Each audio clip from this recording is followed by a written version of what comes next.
2026 is going to be an awesome year. We got some pretty cool stuff coming up. First off, we got Foundations of Recovery. This is our flagship program. We're starting it in January. This is for anyone, man, woman, or couple who wants to come and reclaim their heart from shame, trauma, and betrayal. We start off with an education on all sorts of principles, give you the common language. We feed you from a fire hose in terms of all things recovery. It is such a great start to recovery. And we get at the roots of things, Tyler. This isn't like any other program. Like, this is our healing journey in process, and Foundations is where we begin. If you look at the value that you're getting there to kick off a good recovery with all of the right education, all of the right language, and a team to get you started while also being directed by Brandon and myself through the whole process, what a deal. So if you're interested, if you're struggling, if you've been wanting to do something for a long time, jump into this. This only comes around every so often, and we would love to have you there. Click the link in the description to sign up for it. And to make it even sweeter, we're also including a raffle for a free pass to the Radiant Dawn retreat. Anyone who signs up for Foundations will be added to the raffle for that free Radiant Dawn pass. If you're a man and you sign up for Foundations, your name still gets entered, and you can give that pass away if you win it to any woman that you want to. So what you're saying, Tyler, is if you sign up and participate in Foundations, you could possibly go to Radiant Dawn for free? That's exactly what I'm saying, which is crazy because Foundations by itself is already an insane value. Man, I sound so salesy. But it actually is awesome. So come to Foundations. And even if you don't come to Foundations, sign up for Radiant Dawn. It's beyond therapy, the best healing experiences that you can have. Click the link below and come join us. We both have trauma. We both have addiction. How do we find recovery? Welcome to the Real Talk Recovery Podcast with the Therapy Brothers. We're brothers, we're therapists, and we know recovery. Bring your stories, your questions, your successes with real recovery.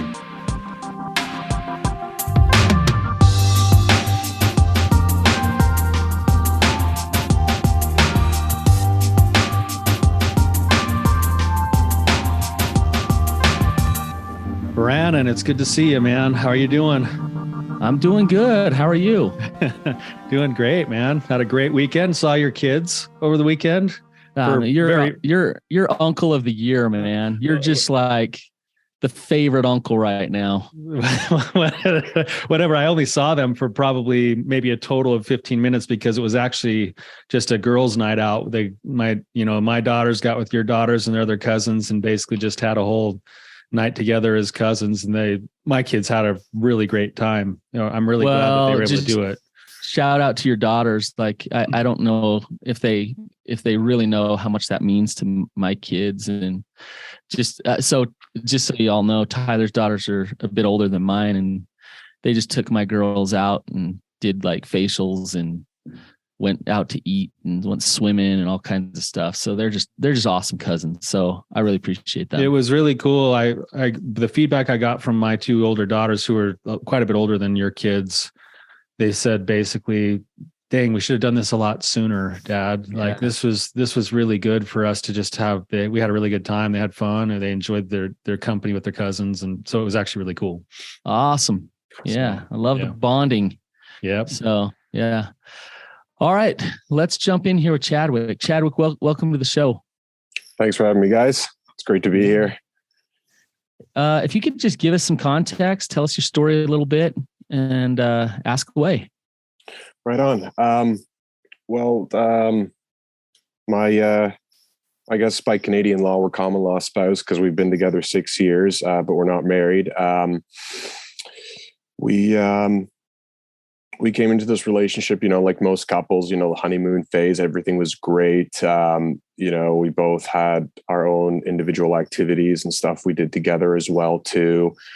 But we both came into this relationship not knowing that we both had childhood or teenage trauma, as well as addictions that we were keeping hidden from each other. When we first started dating, I was honest with her and I did let her know that I watched pornography, but she didn't think anything of it. And I didn't really think it was a serious thing. But I've discovered that it was. And, I've been listening to these podcasts and watching YouTube videos and doing work on myself since late June. I started formal therapy in September. We've been in an in-house separation since May. She often talks about moving out to her mother's house, but she hasn't made that leap yet. I don't know if because she sees changes in me. And then I did do a formal disclosure at the end of June. She ended up doing a disclosure of her addiction in July.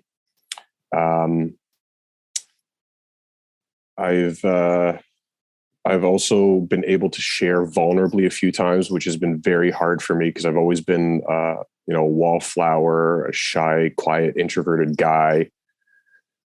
And one thing I haven't done yet with her is like a formal apology letter. When I did share vulnerably, she's like, I'd still like you to write that letter and give it to me. So basically, my addiction is pornography and masturbation. Her addiction, which totally caught me by surprise, it didn't make me angry because at that point I've done enough work that I was just shocked, but I had compassion and empathy for her. She was a crystal meth user. But there were no indications of it. Like there were no acting out behaviors that I noticed. There was no, physical changes with her face or teeth. So I never suspected anything like that. And she did disclose to me that she had been doing it our entire 6-year relationship. And before that, I've worked on forgiving myself for it. And in all our discussions, she said that she has not been able to forgive herself yet for it. She doesn't really want to do therapy yet. She was always against it. But a few weeks ago, she did say that she might consider therapy. There was a slow, most relationships, there isn't one big thing that happens and then, distance happens. This was a slow thing that kept happening. Because of my addiction, I wouldn't really be sexual that often. She's forgiven me for the porn, but she's most upset about the fact that she always had to initiate sex and that sometimes we went weeks and months without having sex. And there's a bunch of other stuff there too. Like she comes from a broken family. Her father was an alcoholic and he left. So it was a single mother working 2 jobs for 3 kids. So not being there emotionally for them or even disciplining them. My family life was pretty good. My parents were always there. I think my addiction and acting out behavior came traumatically through middle school and high school because I didn't really date much in those years. I would be teased a lot, mostly by girls. Oh, Chad doesn't have a girlfriend. He doesn't date anyone. He might be gay and stuff like that. And that, I guess I didn't realize till a few months ago what kind of an impact that had on me. And I think that's why I sunk into the pornography. And it was literally daily. If I was stressed out, I would do it. I'm at the point in recovery now where I am still failing a little bit, but it's usually 2 or 3 times a week. It's not every day. And I still get down on myself about that. But my therapist said, Chad, you are in recovery. You've got it down to 2-3 days a week instead of every day. He's like, you have to take some pride in that too. It's a long process. Okay. Tyler, do you have questions? There's a lot here. So Chadwick, we have a lot of different directions that we could go. There's the relational stuff. There's the individual stuff. There's the whole idea of what recovery is like. What's going to be the most effective use of the time that we have with you today? Where would you like to go? For me right now, being honest, the relationship is the most important thing to me. She means everything to me. Even in my disclosure, I told her that not only do I still love her and never stop loving her, but I'm still in love with her, because I know those are 2 different things, loving someone and being in love with someone. And she admitted the same thing to me, that she is still in love with me. but there's still this distance. And I know I might still have to get to a certain point in my recovery to continue showing up in a healthy, masculine way and stuff like that. But I still find myself faltering and stuff like that. We're working on bids for connection and all those kinds of things. So there has been progress, but we're still like pretty distant. And I don't really know what I'm missing, what I'm not doing enough of, or it's just compassion, empathy, and consistency over time, because she has gotten a lot better in these past few months. When I first did this disclosure, like, she was spiraling. She even, let me know that she wanted to move out October of 2021. And she's still been here the whole time. I know her living downstairs, like in a separate room, is emotional space. And if I kept being needy and pushy, that she would have moved out to her mother's a while ago for that physical space, but she hasn't done that yet. She keeps saying, I'm compassionate, I'm empathetic, I'm a good guy, I'm not a bad person because of this. She keeps lifting me up. She, like, even if she asks for favors or for me to pick her up from work, she tells me, it's okay if I say no. She's almost giving me my healthy boundaries as well, too. So I'm just confused, because she's not like, oh, I hate you, I want to move out and get away. So it's kind of this limbo, unsure area that I don't know what to do in this kind of situation, when she doesn't want to do her work, but she sees the work I'm doing and she's proud of me and happy for me. And I see that it has been helping her as well. I have a lot, just like you, Tyler, I have a lot on my mind of where I could take this. I want to put this out there. And Tyler, I'd love your kind of thoughts on this. So, Sue Johnson, she created emotionally focused couples therapy. And basically in EFT, they say you need to deal with the addictions first before you can really get down to the intimacy and the connection piece of things. Right. Gottman, on the other hand, says that the relationship can be a very important part of the healing process, and can be an asset through that process of healing through addiction. What I see is that the relationship can be really detrimental if there's a lot of codependency in that relationship and there's too much unhealthy attachment. The relationship can be very beneficial to the recovery process if that codependency is not there and support is there for each other to actually, support each other through that process of recovery. Tyler, what do you think on that?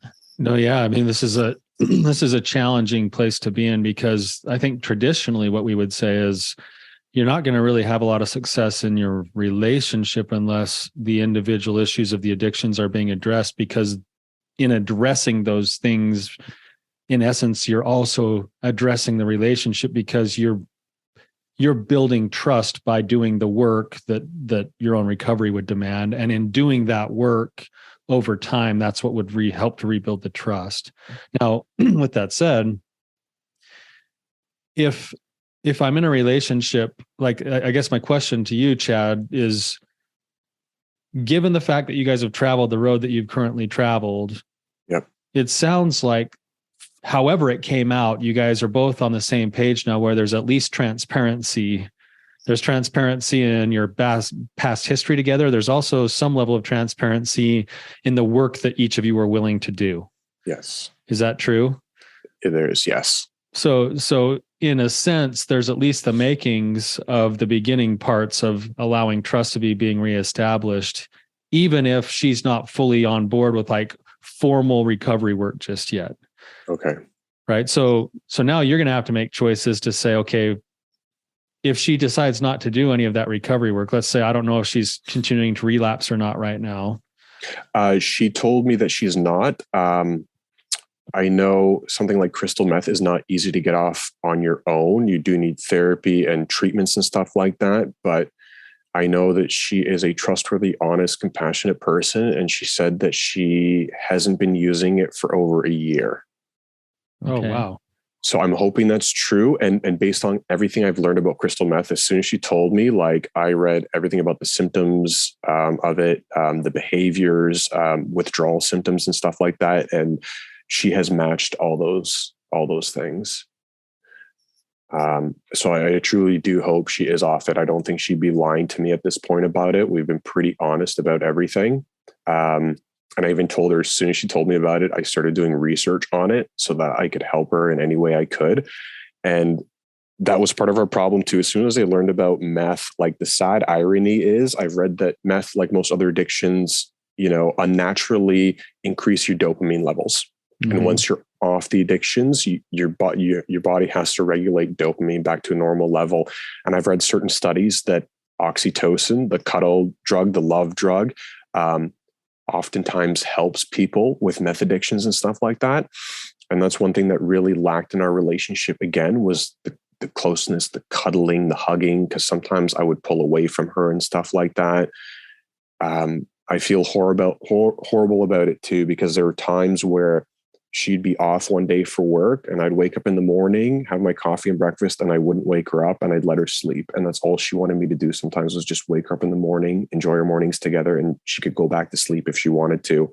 And the same thing would happen at night. If we're watching a show in the evening and we both passed out on the couch, if I woke up, I went to bed and I didn't wake her up and say, sweetie, let's go to bed together. I would leave her there. And I just imagine how empty and hollow and unneeded I would feel if she did that to me.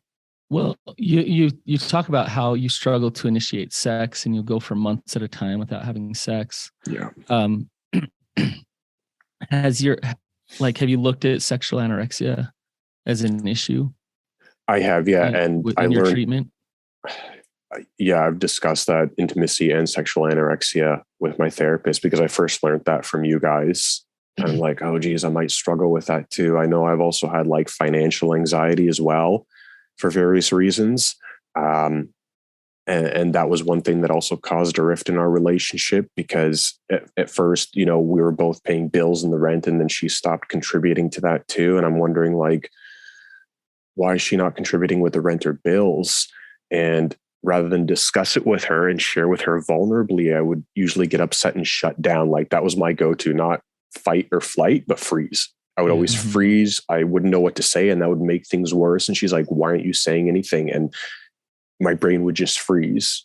And because of my therapy, I know why that happens. I go from the frontal cortex right to the amygdala. You know what I mean? And I just freeze up. And I never discuss that openly with her too. So that's another thing that kind of just made me pull away when I didn't want to. It's interesting because I hear you pulling away by shutting down, but you're not actually pulling away. You're actually pursuing the relationship in a lot of ways by getting into recovery, and you're doing that for yourself, but also like you're wanting to save the relationship. And now you're going overboard and being willing to pay all of the bills when you thought the agreement was to share the bills. And so in some ways, it's like this weird dynamic where you're pursuing and chasing the relationship, but emotionally there's this like wall that's sort of there that's keeping you at arm's length. So it's kind of like a push-pull where you're like, I don't want her to leave. I'm scared that she's thinking about leaving, but I'm also resenting her because I'm paying all the bills. And it feels like maybe there's times when I'm investing more in the relationship than it feels like she is. And then that resentment kicks in and shuts you down. And then there's more disconnect anyway. Yeah, exactly. Another thing that unfortunately happened was back in October. October of 2021, that's when things really got worse, because she wasn't completely sure about all these COVID vaccines. So she refused to get them. And she was put on unpaid leave from her job that she's worked at for 16 years in long-term care. Oh, wow. And then she was unemployed for 6 months, and she just got incredibly depressed. Like cripplingly depressed. Yeah. And that contributed to, and that's when she really started to spiral, and she was on social media a lot to just occupy herself. Because she possibly does have ADHD as well. She hasn't been formally diagnosed, but I've read a lot about it and I see a lot of the symptoms there. And from that point, getting put on unpaid leave from her work, she started to get into a lot of conspiracy theories, because I know her sense of truth and reality were skewed because of that, because of our trauma and our relationship situation too.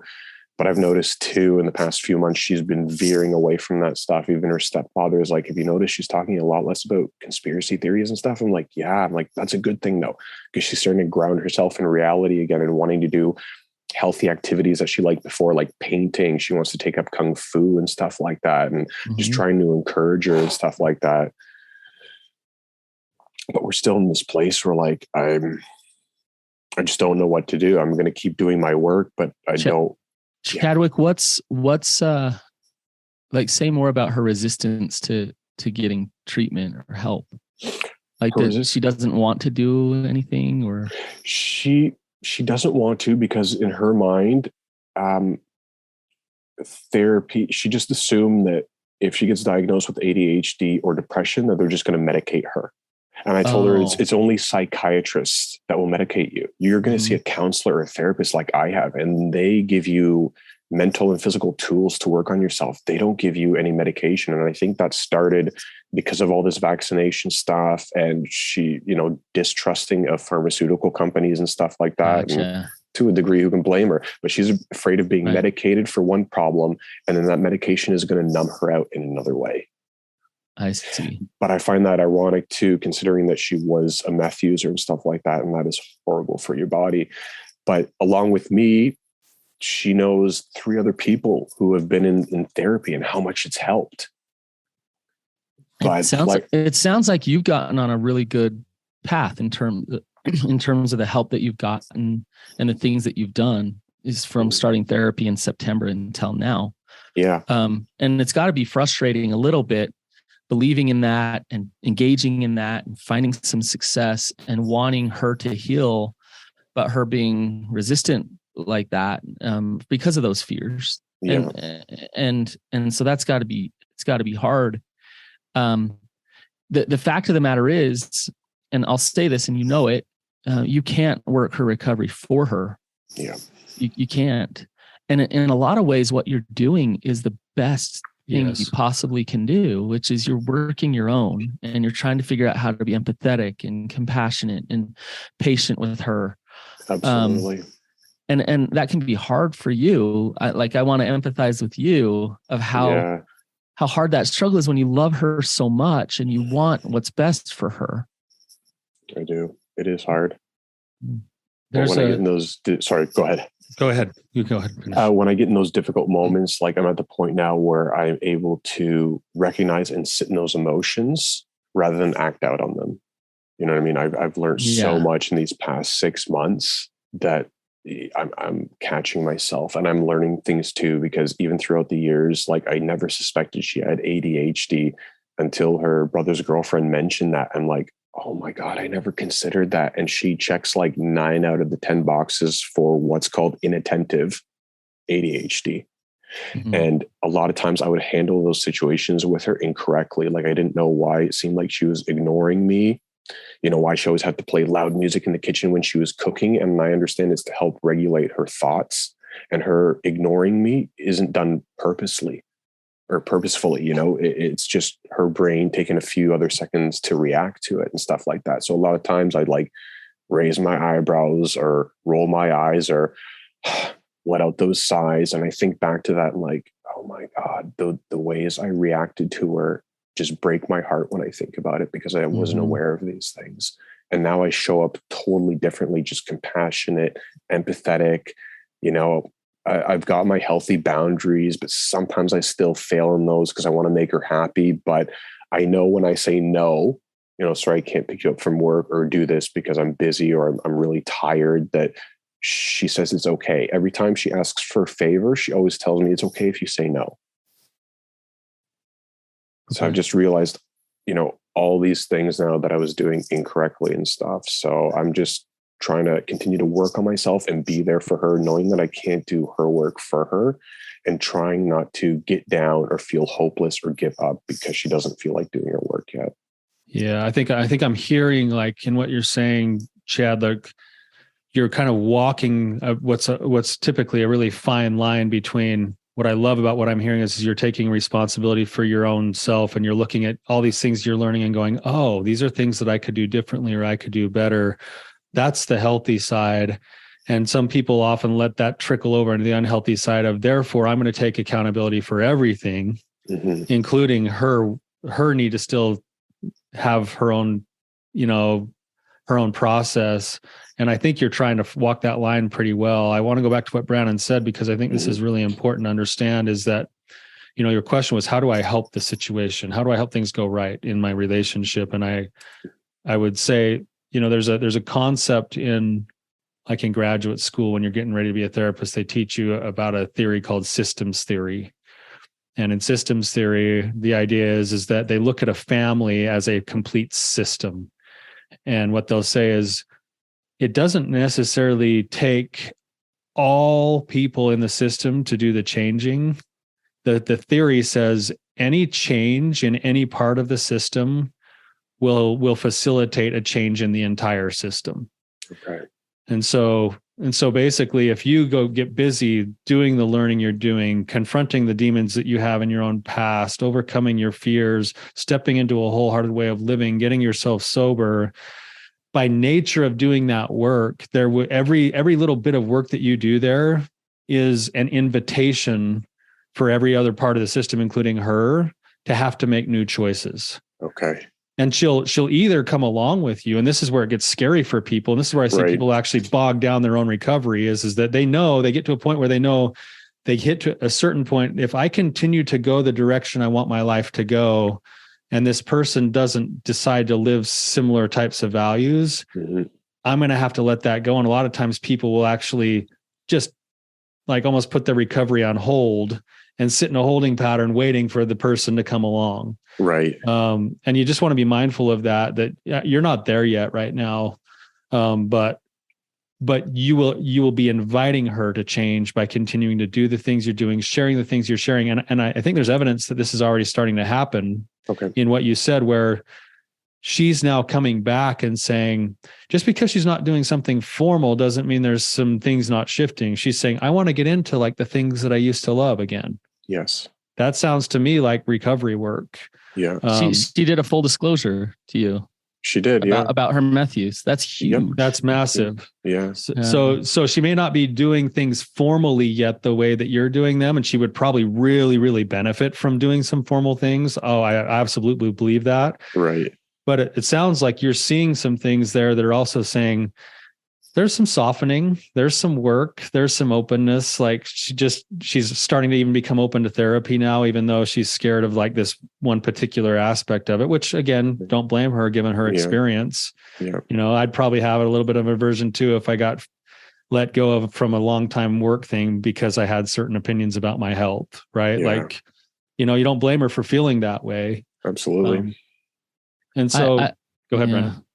Well, I just think, Tyler, when you talk about this system, this is where couples get it wrong a lot of the times, is they go to couples therapy, or they go to their own individual therapy, and they talk about their partner and they complain, and they say, I want my partner to change. And Chadwick, I wasn't hearing you complain too much, by the way. But I want my partner to change so then we can be happy and move forward. And I don't know what to do to support them. Chadwick, let's take cuddling as an example. Okay. You can try to cuddle your way into her getting into recovery. You can hold her for as much as you possibly can and give her all the oxytocin you possibly can. Right. Sounds like you need to work on the cuddling thing. So that there's intimacy anorexia, sexual anorexia, something there going on. So when the best way that you support her is by you being the healthiest version of you and working your own individual recovery. It really then allows her to not be triggered and traumatized by you and your addictions, not be focused on your attachment issues, but actually to be a partner who can be very empathetic, hold space, grounded, masculine, strong, safe. So then she can walk through this process. So let's take cuddling for a minute. You wake up in the morning and you think, I don't want to cuddle. I just want to leave. I want you to stop for a minute and say, okay, for me in my recovery, what am I avoiding? Why would this be healthy for me to step in? Right. And Would create it be intimacy? Right. Would it be healthy for me to create some Yeah. intimacy? The question I don't want you asking is, I should the thought is I should probably go cuddle because Right. it's what's good for her. And I want her to like get into recovery and she's broken. And so I'll go cuddle her. Right. Right. Do you see the difference there? I do. Yeah. I'm fully aware of that too. And that's one thing that's shifted in the past few months too, is because she's sleeping in a separate room, we haven't really cuddled, but we've been hugging more often. Okay. I've been waking her up every morning and we've been having coffee together and talking about certain things in the morning before I go off to work. Chadwick, why? Yeah. Why are you doing those things? I'm doing those things because those were always things that were important to me, because I'm aware now that those, for both of us, that's a love language. Okay. And because I'm in my recovery now, I don't feel a need to run away and hide from that. I want to spend that time with her. I want to see her in the morning and talk with her in the morning and just spend that time together, whether it's discussing something serious or having a laugh together. And she appreciates that, because there were a few times months back where I would go to work and then she sent me a text. She's like, "Oh, you don't say goodbye anymore." She kind of wanted that too. And so did I. And so that's why I've been making more bids for connection, as has she. She's been making way more bids for connection than I have. She's been way more open and vulnerable. Even though we're both introverts, she's able to share feelings and share vulnerably way more than I ever have. And there's been a few times in the last few weeks where she actually let me lay down in the bed with her and we watched this television series she likes on her laptop and stuff like that. But I still notice she can only take like maybe 3, 4, 5 hours with me. And then she tells me that she needs her space. And I accept that. And I tell her, that's okay. I don't need to feel bad about that. I totally understand that. Okay. Excellent. It sounds like as long as your intention isn't doing those things to try to fix her, but from a real genuine place where your heart's at of, I love her and I want to connect to her and I want to create intimacy with her. And then the story at the end is awesome, where it's, I need my space. I have a boundary and you're willing to hear that and not take it personally. And you can deal with that on your own. Yeah. That's awesome. I think that's the sign, Brandon, that this example that you just gave, Chad, is probably coming from the right place, is that when she did come back to you, you didn't take it personally and go away and be like, oh my gosh, like now all is lost, or she still doesn't love me, or it's never going to be enough. You just were like, okay, that's all she could tolerate. And it's probably as much as I could tolerate too, like, all right, that was good work. That was good practice. Like, the fact that you didn't take it personally might be some of the evidence that it was coming from the right kind of a place that Brandon's bringing up. Okay. If you find yourself like aching and getting like, oh man, like, oh no, what's going to happen? Is she going to leave me again? Or I better start paying her car payment too, since the rent isn't enough to keep her around. Like, that would be a problem. Right. No, not at all. Not there. I'm beyond that. Yeah. Chadwick, I'm going to say something that you might not like. And the fact of the matter is we don't have a ton of answers for you today, because what you're doing is awesome and you need to stay the course. Okay. And so like, it's a process. So recovery doesn't happen overnight. And all these little things that you're doing of respecting her boundaries, being more honest with her yourself, working your own recovery, getting down into the depths of your soul and your heart and doing your trauma work, you're killing it, man. Awesome. Like, yeah, you are. And you're actually pretty early on in the process, considering. Right. Yeah. But there's movement. And I hope you can take a step back and just recognize that, take it one day at a time, rinse and repeat, keep it going. And hopefully you'll start to really experience the outcomes that you're looking for. Right on. I appreciate that. My therapist said the same thing too, because rather than just going to therapy and looking at a therapist to fix my problems, before I even started therapy, I'm like, I'm going to buckle down. I'm going to read everything I can about trauma and addiction and watch YouTube videos and listen to podcasts on it and stuff like that too. I'm like, I'm not going to waste any time looking for someone to fix my problem. I'm going to buckle down and get it done. Even my therapist is like, Chad, look how far you've come in like 4 or 5 months, where a lot of people will struggle in that situation for a year, if not more. You're the type of client me and Tyler love to have. I was just saying we're both jealous, man. Like, you're the kind of guy we like to work with. So and the reason why is because you've got what we call, you're internally motivated. You're looking at things saying, I want to improve my own life. I don't need my arm twisted right now. I want to learn. I want to grow. I want to take accountability. I want to develop. Like, it's like any therapist you go to is going to look at you. And when we look at stages of change, he's in the middle of the action part of change. Right. The hard part is that you just want to make sure that you're keeping your focus on how you define success in your changes on the right places. Okay. And the focus needs to be, the focus needs to not be on the outcomes of anybody else. Yeah. Right. Focus doesn't even need to be on your total outcomes. It needs to be on your inputs.